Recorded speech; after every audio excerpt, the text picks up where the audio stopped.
these days we know there is no direct medication which can cure the autoimmune disease.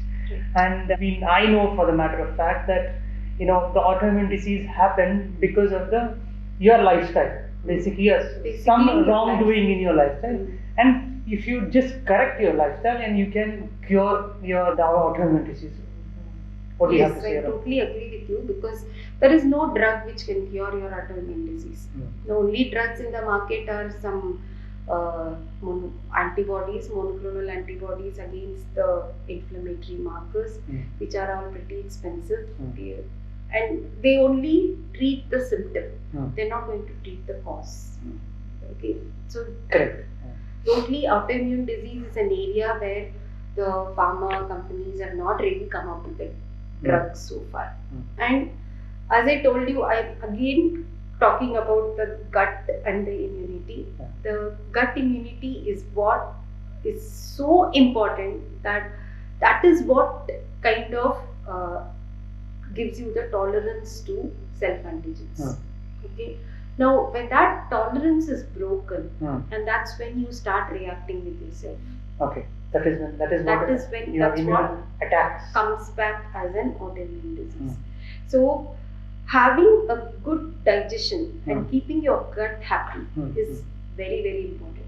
You are what you eat. Correct. Exactly. I think Hippocrates also said, yes. and there are some Sanskrit shlokas also, which talk about you are what you eat, and you are how you digest yourself. You become what you eat.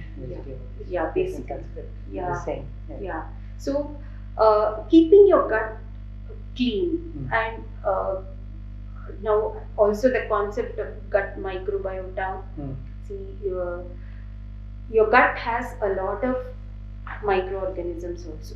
Okay, there are a balance of good and bad microbes in your gut, and these bacteria, the commensal bacteria, what we call them scientifically, are very important for digestion. They digest, they ferment some of your fibers not into sugar, but into short chain fatty acids, which are very good for immunity. Okay. Yeah. So that aspect of it. So if you take too much of antibiotics, you're flushing out all the bacteria from your gut. Yes. And that affects your digestion. And that affects the way you digest food. Like a polysaccharide or a carbohydrate can be broken down into sugar. It can be broken down into other smaller molecules also. It can be fermented. And one aspect, if you just break them into glucose, you're going to just increase the level of glucose in your blood. Correct. But if you ferment them into something which is more useful for your body, that's going to have a totally different health benefits. So the gut mycobacteria, or the bacteria which are present in the gut, are so important for your digestion. So you need to keep them happy. Okay. Keep the balance again, and keep all the good bacteria. They are known as probiotics now. I think if you just Google and see what probiotics are, I think there are also advertisements which are coming with Shilpa Shetty telling you to take Yakult. Yes. Yakult is a probiotic. Yes. Yakult is probiotic. It contains some different bacteria. But then all our fermented food also contain some kind of good bacteria, which is good for your idli, dosa, all these batters. May not be the thick curd, but make it into a buttermilk and drink. That has a lot of probiotics which help you to balance the good and the bad bacteria in your gut. And that is, of course, very, very important. The concept of probiotics and also the concept of prebiotics, which are like some food which can help these bacteria to grow. Some of them are like colored vegetables. They call your which have what is known as anthocyanins. So you have berries, colored bell peppers. So all these are known as prebiotics, which can help your bacteria to remain healthy. So that's one concept which is now picking up, that and as long as you have a good tolerance to self, you will not get into an autoimmune disease. So that is where I was also talking about, don't boost your system. Oh, that also can. Yeah. Boosting your system is what you're just going to activate your immune system. See, you're giving it a gun to a person who doesn't know how to shoot. What will he do? it's self-destructive. Yes. So, that's not something which is required. Exactly. What you need is a balanced immune system, not boosting your immune system. And yeah, many people these days are suffering from autoimmune disease, and they don't even know that they have autoimmune disease. That is a little difficult. I mean, you get to know only when you have symptoms which are. But then, if you chronically you are constipated, then you better get that cleared. These are the root causes. These are the root causes for getting an autoimmune disease. Chronic constipation is not good. Then you have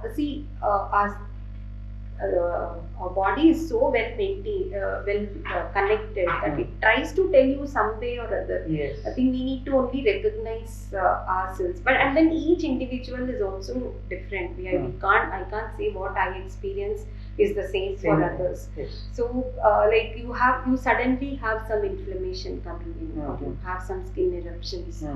So then you don't leave it like, okay, it's just a one-time affair and just go off.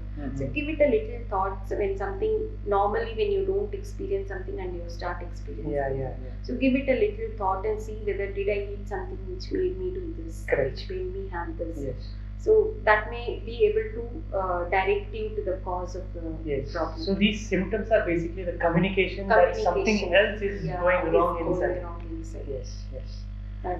And we need to identify the root cause in order to deal with the symptoms rather than just suppressing the cause needs to be found out. You cannot just suppress the symptoms. Correct. And a little bit of fever is okay. I think you should just take it as your immune system is active. See, when it is acting against a pathogen or when it is trying to fight, the temperature goes up, and that is also one way to control the bacteria, because the bacteria cannot grow at higher temperature. Correct. The body's mechanism. So the body's mechanism to fight. So don't pop in like paracetamol when you're like 0.5 degrees higher. Rather deal with it. Deal with it for a little time. Only when it goes to 100 and beyond, it's not good for your system. You need to bring the temperature down. But like little bit of pain, little bit of, I think you should learn to tolerate, and that is also very important to allow your immune system to work. Because the long use of your NSAIDs or the non-steroidal anti-inflammatory drugs are also not going to help you. Yes. In fact, I tell my clients till it goes 102, don't take any medication. Just that cold water, cotton cloth is more than enough. Yeah, because see, it's so like we all take paracetamol. Every now and then you just take a paracetamol because you have fever. Fever, headache. We use paracetamol in the lab to induce liver disease. Is it? Yeah. So whether it is animals or even with cell lines and all, we use paracetamol as an inducer to for the liver disease, and then we try to see whether our compounds and all, whether we are able to treat them. And it's so paradoxical that you use the same thing. You keep popping in paracetamol to control your. My God.